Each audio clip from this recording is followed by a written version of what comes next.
திண்ணையில கிடந்தவனுக்கு திடுக்குன்னு வந்துச்சான் சான்ஸுங்கிற காமெடி நடிகர் வடிவேலு டயலாக்கு பொருந்தி போகிற ஒரு அரசியல்வாதி. மும்முனை போட்டியில சிக்கி இருந்த ஹரியானாவில் தேசிய கட்சிகளை ஓரங்கட்டி கிங் மேக்கரா உருவெடுத்த ஒரு சாணக்கியன். குடும்ப சண்டையால நடுத்தருவுக்கு வந்தாலும் அண்ணாமலை பட ரஜினி மாதிரி கொஞ்ச காலத்திலேயே அரசியல்ல உச்சத்தை தொட்டு தன்னோட மவுச நிரூபிச்சு காட்டின அவரு வேற யாரும் அல்ல. 6 மாசத்துக்கு முன்னாடி வரைக்கும் ஹரியானா மாநில துணை முதலமைச்சராக இருந்த துஷ்யந்த் சிங் சௌதாலா தான். கொள்ளு தாத்தா தேவிலால் இந்தியாவோட முன்னாள் துணை பிரதமர், தாத்தா ஓம் பிரகாஷ் சௌதாலா ஹரியானாவோட முன்னாள் முதலமைச்சர், அப்பா அஜய் சிங் சௌதாலா முன்னாள் நாடாளுமன்ற உறுப்பினர். இப்படி தலைமுறையா அரசியல் செஞ்ச ஒரு குடும்பத்துல பிறந்தவர் தான் துஷ்யந்த் சௌதாலா. ஹிசார் மாவட்டத்தில் இருக்க தாரோலி கிராமம் தான் அவரோட சொந்த ஊர். 1988 ஏப்ரல் 3 அன்னைக்கு பிறந்த துஷ்யந்த் சௌதாலா தாமஸ் ஸ்கூல்ல தொடக்க கல்வி, ஹிமாச்சல்ல இருக்க லாரன்ஸ் ஸ்கூல்ல மேல்நிலை கல்வி, கலிபோர்னியா யூனிவர்சிட்டியில MBA, நேஷனல் லா யூனிவர்சிட்டியில LLMனு படிப்புல படு சுட்டியா இருந்திருக்காரு. துஷ்யந்த் சௌதாலா வளர்ந்து வர்றதுக்குள்ள கொள்ளு தாத்தா தேவிலாலும் தாத்தா ஓம் பிரகாஷ் சௌதாலாவும் சேர்ந்து ஜனதா கட்சி, சமாஜ்வாதி கட்சின்னு தாவி ஒரு வழியா இந்திய தேசிய லோக்கல்னு ஒரு கட்சியை தொடங்கி அதை ஹரியானால ஆட்சியிலையும் உட்கார வச்சிருந்தாங்க.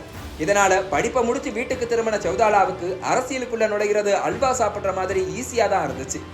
ஆனா அவர் உள்ள வந்த நேரம் தான் சாதகமா இல்லை.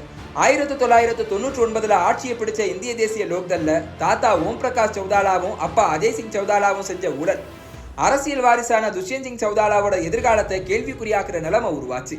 3200 ஆசிரியர்களுக்கு அரசு பணி வழங்குறதுல ஊழல் நடந்ததா குற்றச்சாட்டுகளை 2008ஆம் ஆண்டு இந்த வழக்குல ஓம் பிரகாஷ், அஜய் சிங்னு 53 பேர் மேல கேச போட்டுச்சு காங்கிரஸ் அரசு. 2013ஆம் ஆண்டு அப்பா மகன் 2 பேரையும் 10 ஆண்டு ஜெயில தள்ளிச்சு நீதிமன்றம். இப்போ கட்சி முழுக்க துஷ்யந்தோட சித்தப்பா அபய் சிங்கோட கைக்குள்ள வந்துச்சு. ஆனாலும் அண்ணன் மகன் துஷ்யந்த 2014 மக்களவை தேர்தலில் களமிறக்கி மிக இளவயது எம்பியா நாடாளுமன்றத்துக்கு அனுப்பி வச்சுட்டு கட்சியோட சேர்த்து ஹரியானாவையும் கண்ட்ரோல்ல எடுக்க முயற்சி செய்தாரு அபய் சிங். ஆனா சித்தப்பாவோட சித்து வேலைகள் எதுவும் தெரியாம மக்களவையில மோடி அரசுக்கு குடைச்சல் கொடுத்துட்டு இருந்தாரு துஷ்யந்த் சௌதாலா. 2017 பாஜக அரசு கொண்டு வந்த புதிய மோட்டார் வாகன சட்டத்தை எதிர்த்து நாடாளுமன்றத்துக்கு டிராக்டர் ஓட்டிட்டு போன துஷ்யந்த் சௌதாலா ஹரியானா தாண்டி நாடு முழுக்க ஹெட்லைன் ஆனாரு. அரசியல் வாழ்க்கை ஆரம்பத்திலேயே பிரேக் டவுன் ஆயிடுமோன்னு பயத்துல இருந்த துஷ்யந்தோட எதிர்காலம் டிராக்டர் புண்ணியத்தால செல்ஃப் எடுத்து ஓடிச்சு.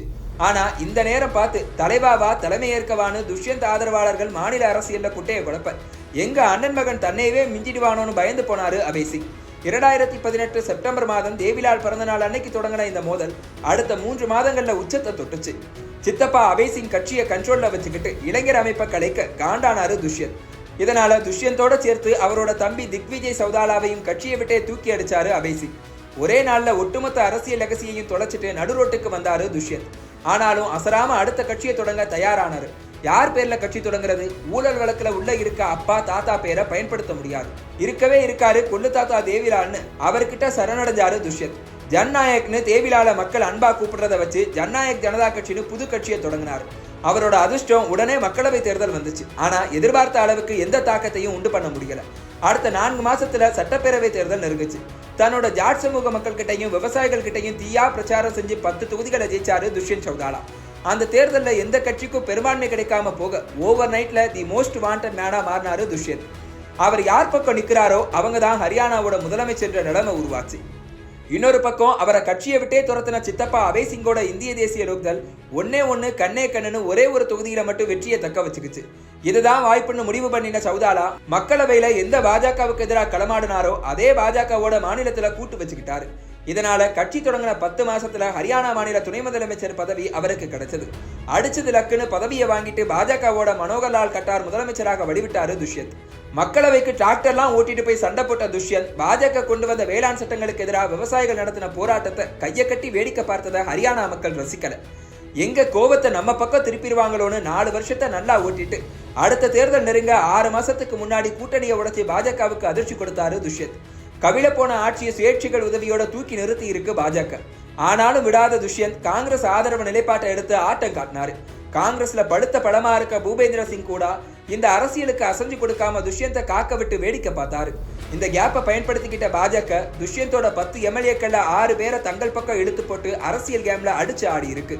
இந்த அடியில இருந்து இன்னும் தெரியாத துஷ்யந்த் இப்போ சந்திரசேகர ஆசாதின் ஆசா சமாஜ் கட்சியோட கூட்டணி வச்சு சட்டப்பேரவை தேர்தலுக்கு தயாராகி இருக்காரு. நமக்கு ஜாட் ஓட்டு, ஆசாதுக்கு தலித்களின் ஓட்டு. அப்படி பார்த்தா ஆட்சி அமைக்க முடியலனாலும் நாம தான் திரும்பவும் கிங் மேக்கர்னு கணக்கு போட்டு காய் நகர்த்தி இருக்காரு துஷ்யந்த் சௌதாலா. ஆனா அவரோட கணக்கு படிக்குமா?